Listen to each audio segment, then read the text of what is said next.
Okay, so feel free to, activate your video. It'd be nice to see some faces. I understand if your situation is that you can't really do video at the moment, but it would be nice. It would make it a little more interactive for me. And I do see this as being partly, hi, Leah.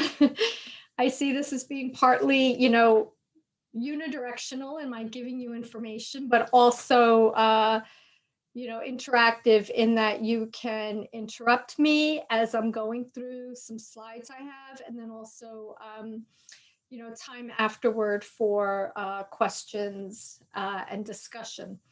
So, as you'll see that I put in the chat box a request so you can share some information just so I have a sense of who all is here today. And if I need to get back in touch with anybody, if some questions come up that I need to sort of get back to you, circle back afterward. But what I'm going to do now, I'm going to share the screen so I can show you the slides that I prepared. If it's going to be a little tough, like following the chat and doing the presentation. So if you have a burning question, just unmute yourself and interrupt me, okay? Because I may or may not see the chat. Okay, so let me share my screen.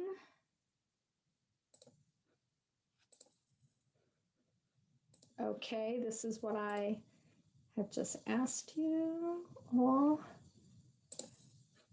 Okay, if anyone cannot see the screen, please let me know now. I think you should be able to.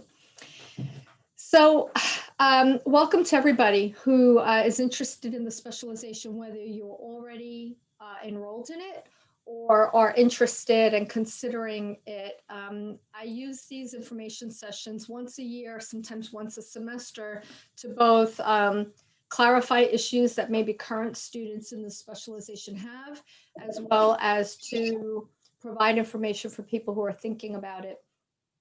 I'm Diana Romero. I am in the Department of Community Health and Social Sciences, but just to be clear, the specialization is available to students across our public health degree programs. So the MPH and the DPH and the PhD that are all part of our public health curriculum can do the specialization if they're interested. And so I'll move it along. And again, if you want to unmute yourself and ask a question along the way, that would be fine. Okay, so I had asked you to put this information in the chat, and people join us late. Hopefully they'll look at the chat and see that it's there and can give me some background information on themselves. So firstly, this is a screenshot of the webpage on the School of Public Health's website. I'm hoping that everybody, either has already navigated their way to this page, or if they didn't know it was there, now you do. I think it's very straightforward. When you go to the School of Public Health website, I don't want to kind of switch screens back and forth between the PowerPoint and the website. I could afterward if people are having trouble finding it. But essentially, if you go to the website and you see the option for degrees and programs, it's within that. And right here, highlighted, is the page dedicated to the specialization. So here's a little blurb about it. You can read it for yourselves, and we can talk more about that, just substantively what it's about, after the formal part of this info session. But I want to bring your attention to the different elements of this page. So firstly this is a hyperlink to the actual application for the specialization. It is, I guess I could honestly say that maybe only 1 or 2 students upon applying were not accepted into it because the information they provided for their interest in the specialization just did not have really, anything specifically to do with the specialization. They provided information that was just very broadly public health.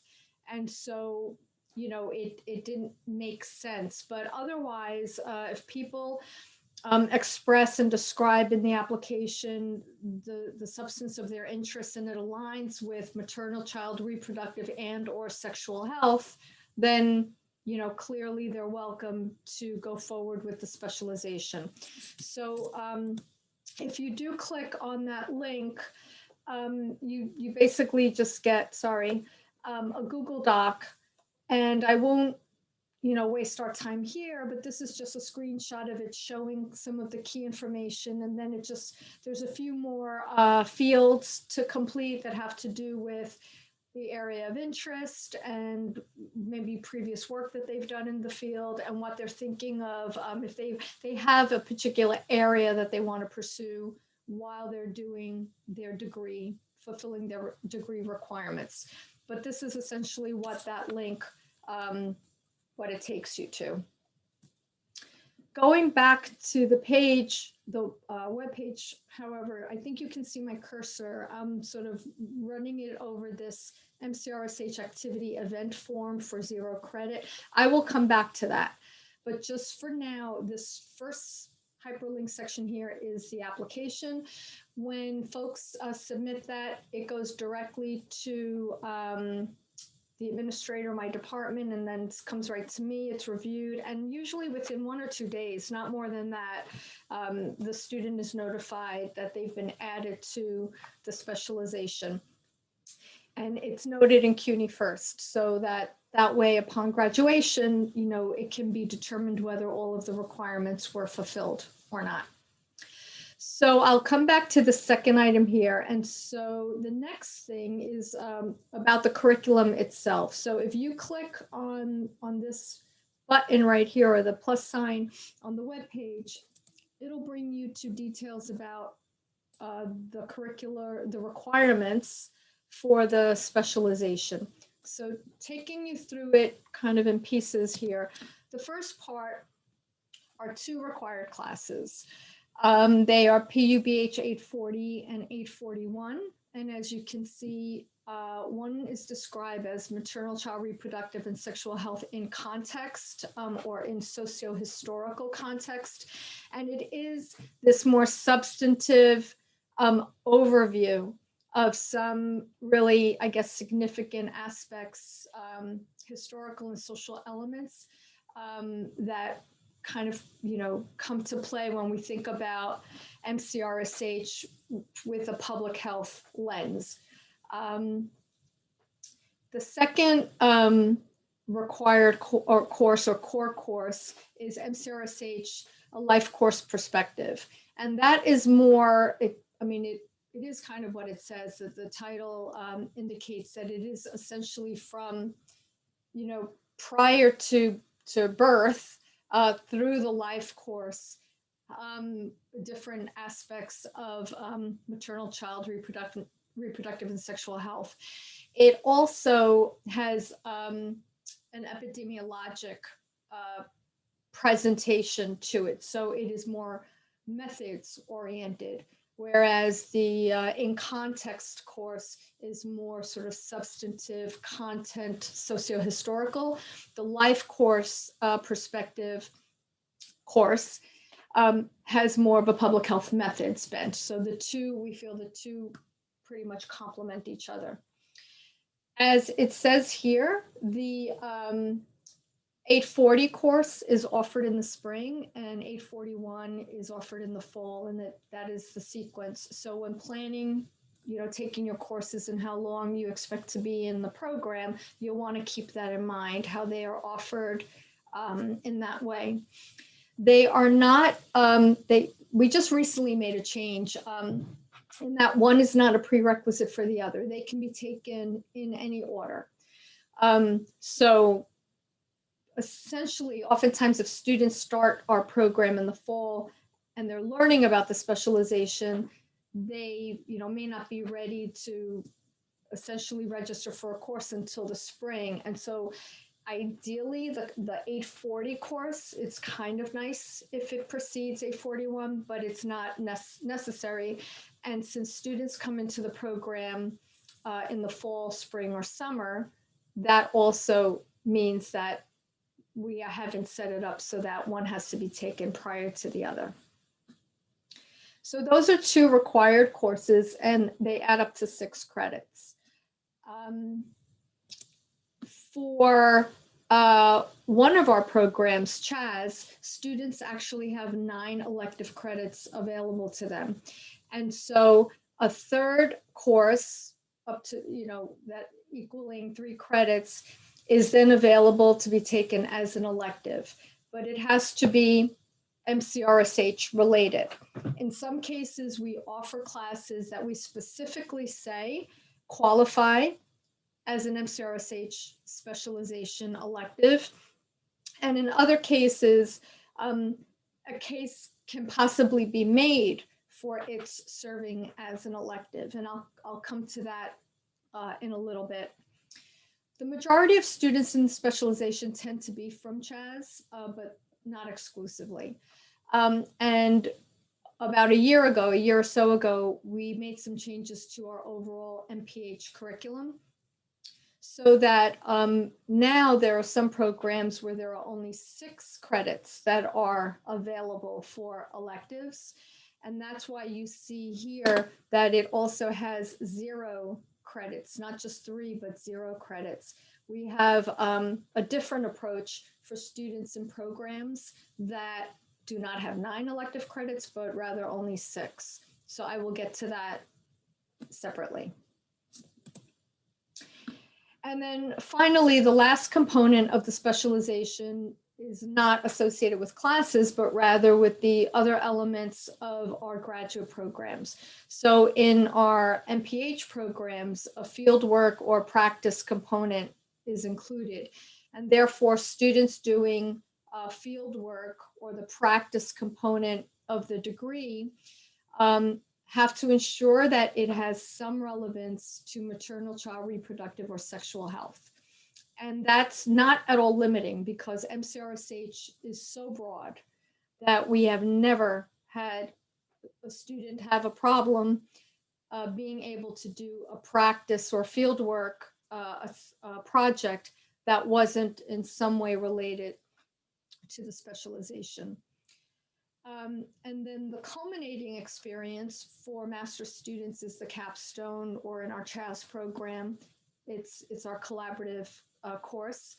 And for doctoral students, it's the actual dissertation research that they do. So again, that part of a student's degree requirements must be in some way MCRSH related. And we imagine that you would want that. Otherwise, you wouldn't be doing the specialization. So this is the way in which within the 42 credits of the MPH, or I forget at this point the number of credits for the doctoral, since we changed that recently, it's possible to do the specialization and not have to take any extra credits, assuming that, the sequencing of classes that students take, takes into account what the specialization requires. I'm going to move on, and then there's a point at which I'll stop for questions, and then I can continue. So now more detail about the electives themselves. So elective classes for CHAS students in particular, as I mentioned, CHAS allows for 9 elective credits. So a 3-credit elective is required in this case, and that can be fulfilled in a number of different ways. For one thing, it might be courses that we offer at the School of Public Health itself. So I'll just go through a few of them. This course was taught last spring. It's not being taught this spring. It'll probably be taught next spring. Again, I've taught this course, and somebody else has taught it as well. Right now, this semester, Professor Freudenberg is teaching the health of young people. That's an MCRSH elective. We have had Professor Spring Cooper teach sexual health promotion in over a number of summers, so on and off that's taught. There's a high likelihood that we're going to have somebody teaching this new course in the fall. If people are interested in child health, and particularly in terms of child maltreatment, the child welfare system. And we tend to skew a little bit more on the reproductive and sexual health side. So I've been trying to make an effort to get a little more of the child health content in. So that's pretty exciting. Professor Roberts, over the years, on and off, has offered a course in adolescent health. And then we have had others as well. So, you know, we kind of keep things interesting and try to offer new and different classes. The other thing is that other electives are offered through the School of Public Health that students might be interested in. And we allow for the possibility that if the assignments required for other courses are within the, I guess, if students have a fair amount of ability to determine the topic of a substantial portion of the assignments in another class, and they can direct those assignments toward something that's MCRSH related, then with prior approval from the professor teaching the course, and then just checking it with myself or the departmental MCRSH advisor, a student can oftentimes take a different elective, make sure that the assignments that they're able to dictate the topic on has something to do with MCRSH.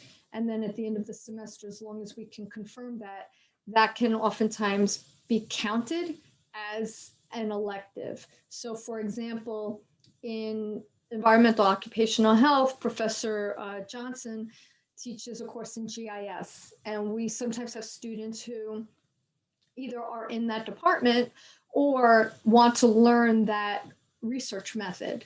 And Professor Johnson allows for certain for assignments for the students to determine like what topic they want to cover. So I've had students who have taken that class, done their assignments in some relation to MCRSH, and then after confirmation, they've been able to get credit for that class as an MCRSH elective. We've done the same thing with qualitative research methods, which Professor Meredith Manzi has taught. I teach it. We've also done the same thing with our course, some of our courses in health communications and in social marketing. Professor Chris Palmado and Professor Scott Ratson have taught those classes and have also allowed students. I think it was in the health communications class this past year that Professor Ratson was teaching it, and a student doing the specialization did a large-scale project on HPV. And so that was able to be counted as an elective. So there's what we offer that is identified as an MCRSH elective, and then there are other courses that students might be able to pursue on their own and try to specialize in that course on some topic related to the specialization. And then finally, there's always the opportunity to pursue an independent study with a professor at the school that has some connection to MCRSH. I've had students do that with me. I know they've done that with other faculty as well. And it would just, again, when a contract is being put together for the focus of the independent study, it should be checked with the MCRSH advisor that it would satisfy fulfilling the elective requirement. But that really provides a lot of flexibility for students to meet this elective requirement. If a course is being offered that you're not interested in, like this Health of Young People, which is being offered this semester, it's not that a student would have to take it in order to fulfill their elective requirement. They could pursue some of these other ways that I've just described. And then finally, there are courses that are offered in other CUNY colleges beyond the School of Public Health, and there's the e-permit system that goes through the registrar, where you are able to take a certain number of courses at another CUNY college with prior approval. And so, I think at Lehman College, it was a graduate course in HIV/AIDS and also in sexuality and health. And students in the past have taken those courses after getting permission ahead of time and registering for the course through the e-permit system in CUNY. So altogether, I think this, shows that there's lots of options. And it largely applies at this point, like I said, to CHAS students who have the 9 elective credits as part of the degree curriculum. So what about folks who might not be in CHAS? What we have set up is a way those 6 elective credits are still used for the 2 core courses. The PUBH 840 and 841 that I mentioned must be taken, though that's not negotiable. So that's where those 6 elective credits that students in other departments have, how they would use those credits. But then there's still this third, requirement that you don't have 3 extra credits to actually enroll in a class. And so that's what I just said. And so this third elective course requirement will now be fulfilled by, over the course of one's time in the program, however many semesters someone is enrolled, attending a total or participating in a total of 4 MCRSH related events. It can be something that we offer at the School of Public Health. It could be something offered at NYU or Columbia or another CUNY campus. It could be an event organized by the New York State Health Foundation or Planned Parenthood, or any, or it could be DC based. The Child Welfare Fund, or Kaiser Permanente is offering a webinar on something related to MCRSH. So really, it's quite unlimited what the options are. We offer a lot of grand rounds here at the School of Public Health. They may have to do with HIV/AIDS. They may have to do with HPV. It may have to do with maternal mortality, child health, on and on. So it's really just an opportunity to engage in some other sort of academic and informational events that would substitute for being in a course. And so the way to deal with logging in, if you will, that requirement brings us back to the website, that part of the website that I mentioned I would come back to. I'll show it to you in a second, but essentially it's what we call the MCRSH activity/event form, and it's for the 0 credit requirement. It too is a Google Doc. And so we go back to the specialization webpage. It is hyperlinked right here. Okay. I could take you, oh no. I'm going to stop sharing this and take you to the Google Doc for it. And then this is sort of like a break in the presentation where I could take questions and all before I go into another part of it. So let me just stop sharing that and share.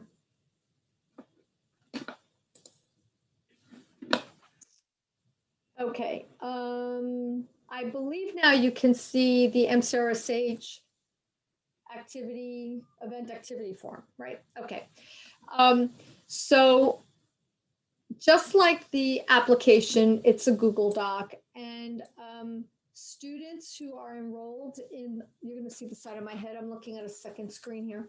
Students who are enrolled in the specialization, let's say you attend a grand rounds that we offer next month, and it has some relevance to MCRSH. you would enter your information in here. And then in terms of the event, you would click Spring 2021. It's something that occurred this semester. Maybe it's the first activity that you're logging in. So it's your first activity. Let's say you've already logged in an activity that you did. This can be retroactive since we're just sort of launching this piece of it. Let's say you did something last fall. You went to an event that Planned Parenthood is offering. You could go back and click that, and that would have been your first activity. And then when you log back into this Google Doc, you've just attended something now this semester. So it's your second activity that you're logging in. And then the information is essentially the same. It's the date of the event, the title. If it did not, well, the event location, was it an SPH Grand Rounds? Was it an NYU webinar, Planned Parenthood, etc.? And if there's a web link, to be included, that would be helpful. But you would have to upload something in terms of, that indicates the information about the event, the agenda about the event, the speakers. Oftentimes that information is either provided as a PDF, a flyer of the event, or you can, do a screenshot or save an email that you received, but just uploading some documentation associated with it. And then finally, a brief statement about the relevance of the event to MCRSH, and submit.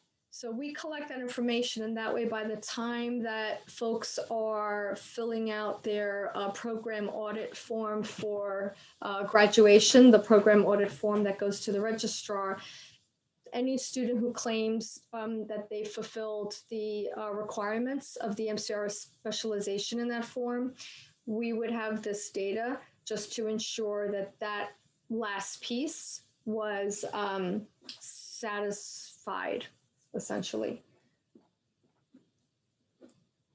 So, but I'll just stop sharing this and I'll go back to the slides.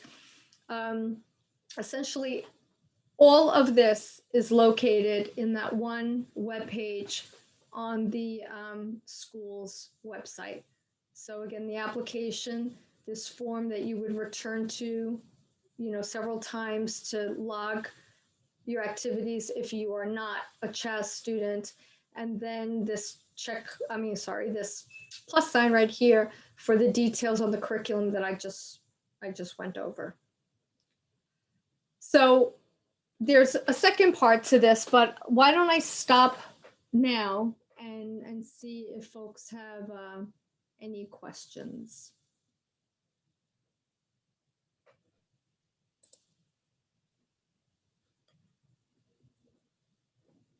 I have a question. Sure. Hi, my name is Anika. I just wanted some clarification on the last slide you presented between the non-chat.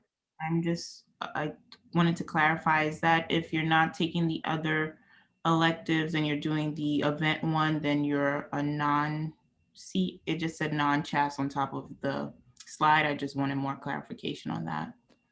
Yeah, let me see if I could. Yeah, this one here, right? Correct. Okay. So let me, should I go to the website? I'll go to the website for a second.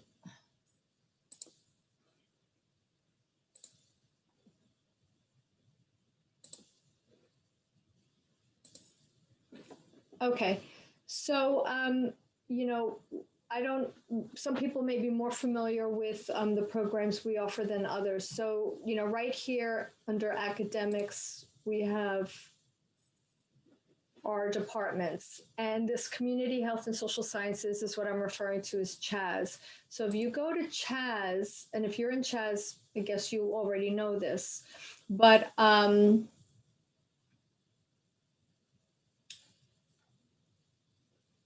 MPH, in community health. Right here under curriculum, you'll see that it says, if you see what I just highlighted, it says elective coursework 9 credits. Mhm. So that's where, by definition, any student in CHAS has the 9 credits available to them to take the 2 core courses and 1 elective course. And that's straightforward. But if we just choose, another, we could just go to epibiostats. And then we go to the MPH there. And the curriculum, you'll see that that's not the case here, right? It's 6 credits. And that's pretty much how it is with the other departments as well. So this slide, if we go back now to the slide you were asking about, that's why, I could have phrased it epibios, HPAM, EOHS. And the one caveat, though, is that if we go to, let me see, can I?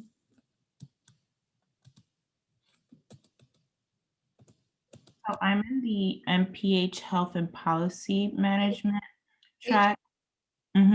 Right. So HPAM is pretty much the same thing. I'll just, without switching screens again and getting everybody a little dizzy, if I just look at it real quick,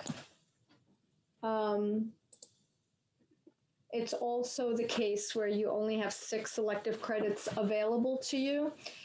Actually, let me switch because this might be illustrative. So just looking at the slide for a moment, where I show you, going a little crazy with my slide, where I showed you right here that there are courses where professors allow significant portions of assignments to focus on MCRSH, you might be able to get permission to use a different course to satisfy this 3rd course requirement for the specialization. So if you're in a program like HPAM where you only have 6 elective credits and you do 3 for the first required course and 3 for the other, then as an HPAM student, I'll go back to the website. Here, as an HPAM student, it's saying that, you only have 6 elective credits, right? But that's because your required coursework, there's 15 required courses there. Now, it is possible, I can't speak for individual professors, but it is possible that, let's say you're taking this course because you have to, right? HPAM 625, Public Health Policy Analysis. If you find out from the professor ahead of time, you're able to see what the syllabus is prior to, you're taking the class, and you see that there's 2 big projects, assignments that account for like 50% of your grade. And they say the student will choose a health policy topic of interest to them, right? Well, you could decide, well, one of the policies I'm interested in is child welfare and neglect policy, the child protective services. That has to do with child health and welfare. And you want to, you think you'd want to like do something with that. And then maybe another project may have to do with, New York State's policy and recent policies or statements they've made with regard to maternal mortality in the state of New York. Well, those 2 things fit within maternal, child, reproductive, and sexual health. And you can find, if the professor will let you do your assignments on those topics, and it accounts for a substantial portion of the work in the course, you can check with either myself or Professor Plichta, who's the advisor for MCRSH in HPAM, to see if it seems like that would serve as an acceptable elective. In which case, you could say that that course also serves as your MCRSH elective because you did special work in it related to MCRSH. And then you might not have to log those 4 events, the 0 credit events that I just went through. Honestly, I think it's kind of nice to do as much as you can. If you're interested in the specialization, more is usually better. So there's nothing preventing you from still, participating in some of these events. But it is a way to, this is just kind of an example of how you could take a class you have to take, and maybe depending on how the instructor parses out the assignments, you might be able to turn it into a course that is specializing in MCRSH. Does that make sense, Yes. Anika? Yes. And so I used an example for Anika that's in HPAM, but if a student is in, environmental and occupational health or EPI, it might be possible as well. You might want to do it anyway, like just if you're able to choose topics for course assignments, oftentimes students choose topics that are in an area that they know when they graduate, they want to have sort of done a lot of work in, sort of just building up their competency and their knowledge base in a particular area. Professor, piggybacking on that, if I'm taking a GIS course, I'm in EPI, my name is Bushra. If I'm taking the GIS course with Professor Johnson and I haven't signed up for MCRSH yet, can I still do a project and then get approved later for it? That's a little difficult just because usually it's, it's sort of an a priori decision or plan to make sure that the professor teaching the course will allow it.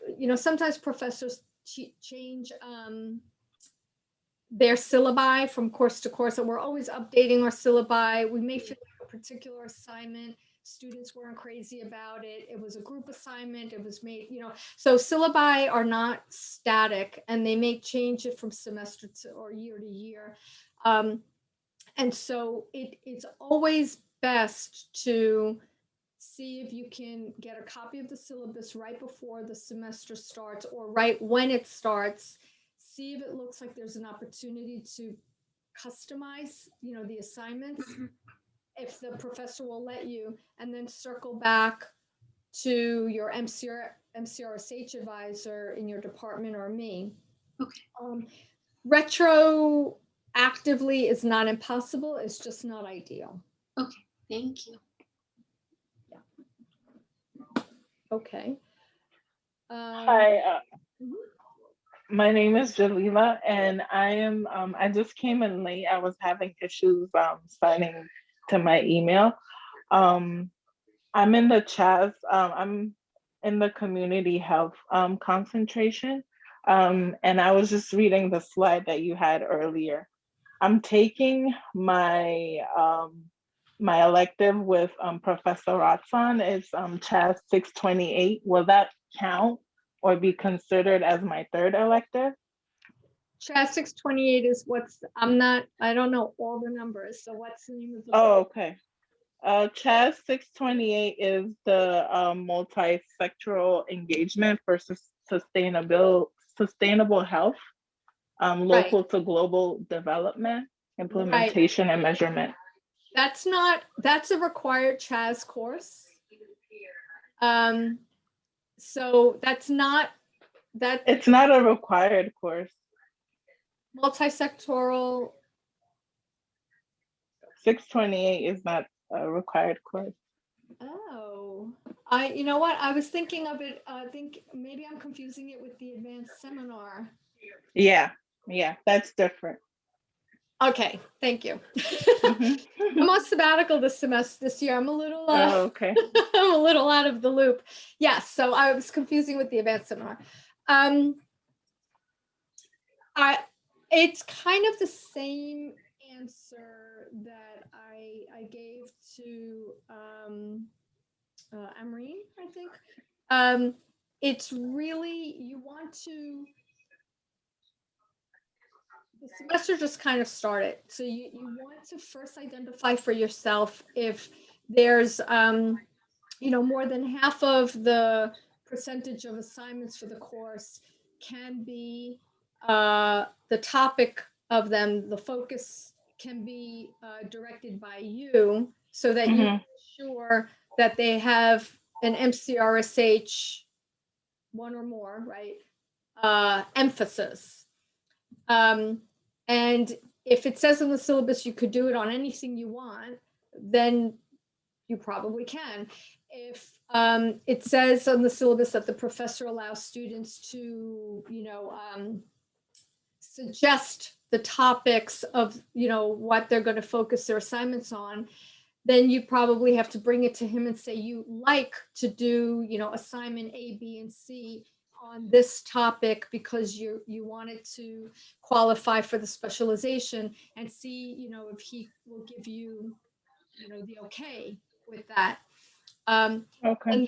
and then because you're in my department, you would, well, Professor Manzi is the departmental advisor. So you would let her know that you're seeking to have this course count as your elective, and you Mhm. confirmed with Professor Ratson, that you're able to do it. You would send her a copy of the syllabus, and that way it's known in advance that this is the course you're going to use. Okay. Thank you. Sure. I have a question, Professor Romero. So I signed up for specialization last semester, and at that time I was I was about to start the fall semester, and I was taking infectious disease epi with Professor Nash. And for most of my papers in the class, I did try to focus on sexual and reproductive health for that class.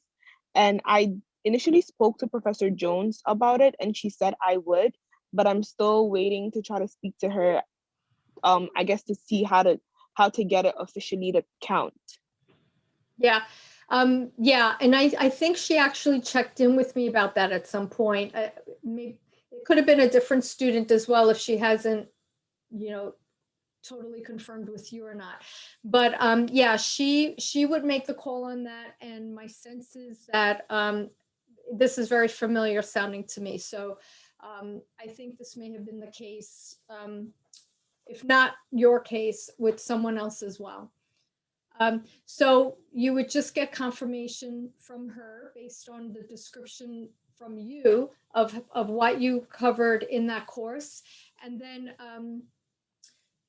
when students apply, you want to keep your documentation just because it's always good to have, the confirmation if you need to go back to it. But when students fill out their degree, their program audit for prior to graduation for their degree, there's a section there where you indicate the courses you took, and you would indicate that you took this course and got, with Professor Jones's approval for it to serve as the elective. Does that make sense? Yes, it does. Thank you so much. I will follow up with her on that. That sounds good. Also, question: anytime we fill out those like those Google forms, are we sent like emailed like a copy of our responses, or? So that's a good question. I work with our administrator, Toya Cox, on this, and I specifically asked her that question. And I know you get a confirmation for having filled it out. I don't know if it sends you like if the screen has all of your, everything you filled in, like so that you could take a screenshot of it or not. That I don't know.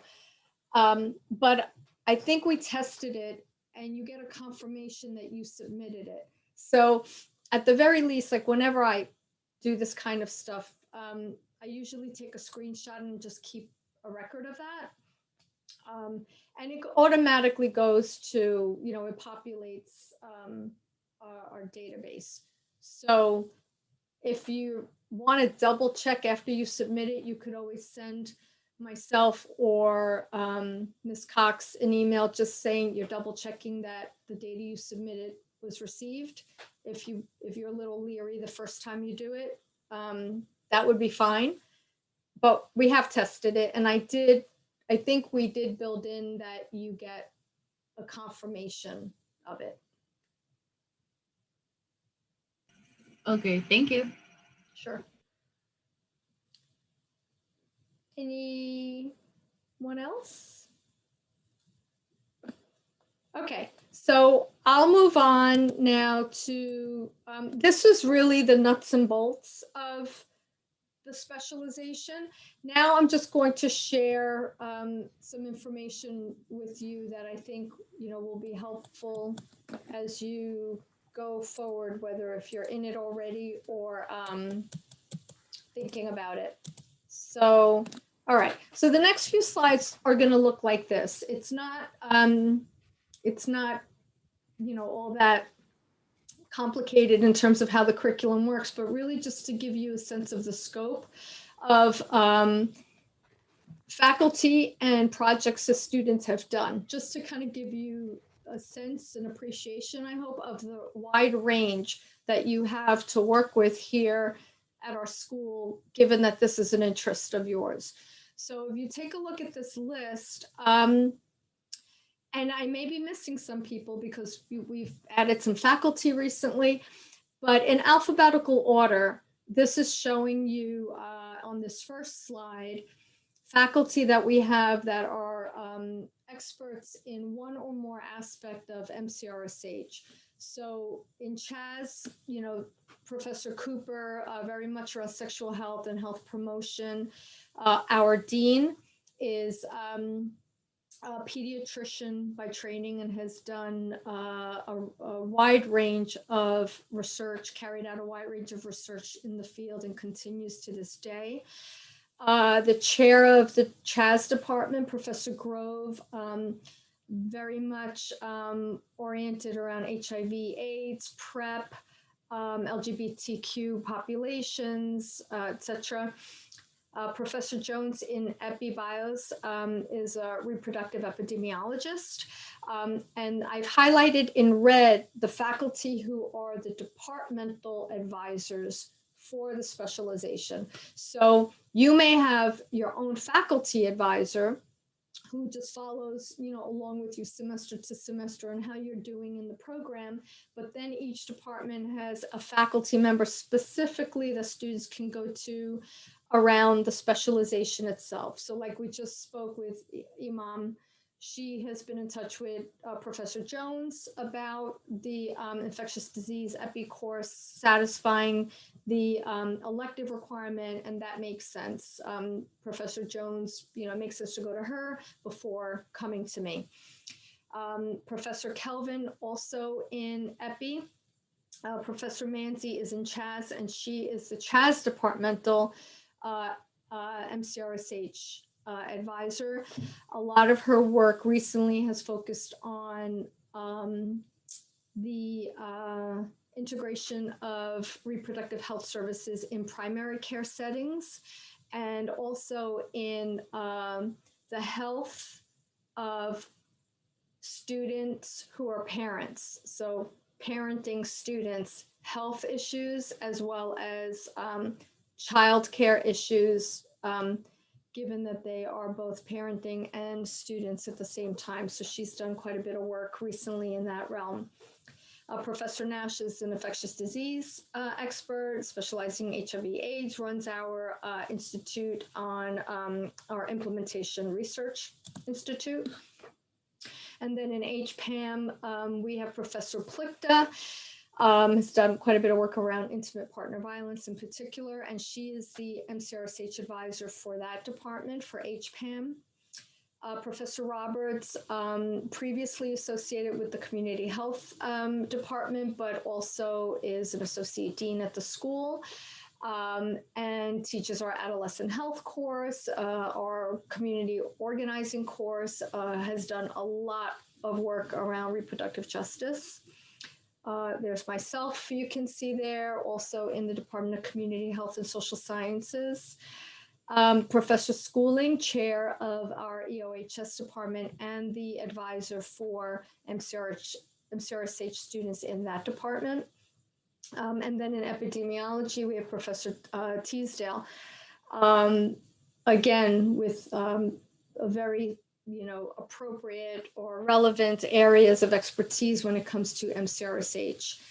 I'm probably leaving some folks out, especially maybe on the child health side, but suffice it to say that there is not, a lack of faculty that students can connect with for if you're interested in maybe research projects, if they have opportunities for research assistance in this area, but also if you want to consider an independent study. And electives are offered, but you're not all that interested in what happens to be offered at the time.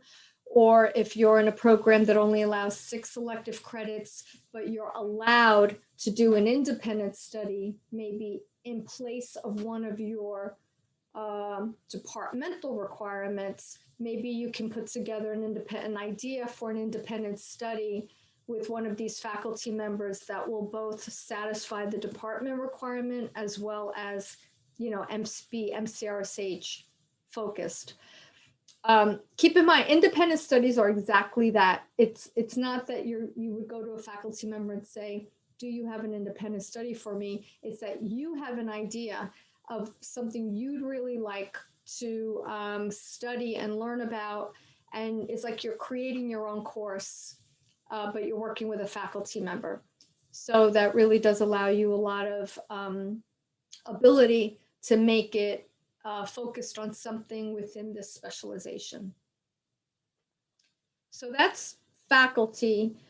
I'm going to go through this fairly quickly, otherwise it'll just drag on and bore everyone to tears. But the next several slides are just, and I'll talk and you can read as I speak. The next several slides are actual titles of projects that students have done. The first few are in satisfaction of their fieldwork requirement for the MPH. And then the next few are going to have been in satisfaction of the capstone requirement. So if you remember, in the beginning of part of this presentation, when I was going through the curricular requirements, I said, there's the core required courses, there's the elective, and then there's the field work, the practice piece, and then there's the capstone, which is the culminating experience. And so these are, over the last several years, projects, the titles of fieldwork projects the students have done. And it gives you an indication in some cases of where they did the projects. This last bullet right here was with an organization called Choices in Childbirth. Some of these other ones were at like this last one I just got to, 5-year sexual and reproductive health justice campaign. This was with the New York City Department of Health and Mental Hygiene. And also parenthetically, I put, whether it's EpiBios, like that first one, or HPAM, HPM. The second one here, the second one was also a project with the New York City Department of Health and Mental Hygiene.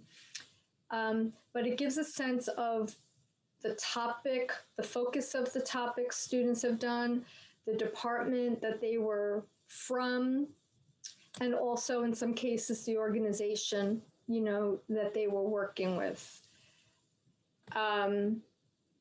Pretty much across the board, you can see that there's really a great amount of diversity, I would say, in topics, in organizations.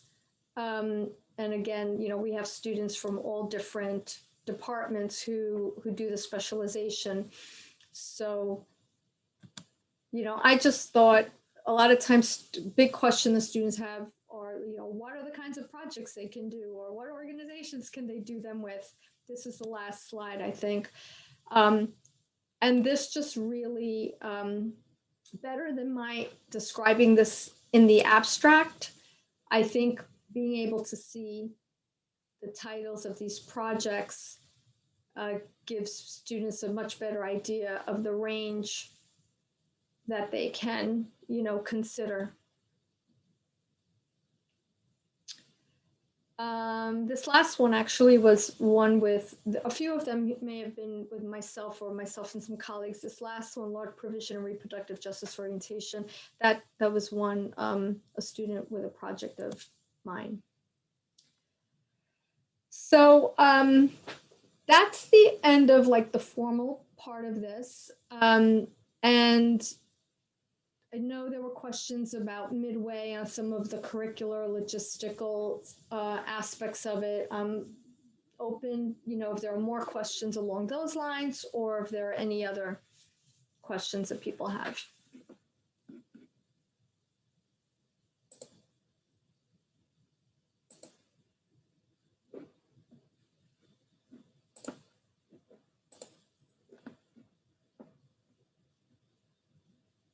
Let me see. Okay, so and I'm just looking at the chat, and folks entered their information, so thank you very much for that. And thank you, Toya Cox, for being Ms. Cox, our administrator, did not have to be on this session today. She's working way overtime, so thank you so much, Toya, for doing that. But feel free, if anybody, hi there, if anybody wants to unmute, if they have, any final questions.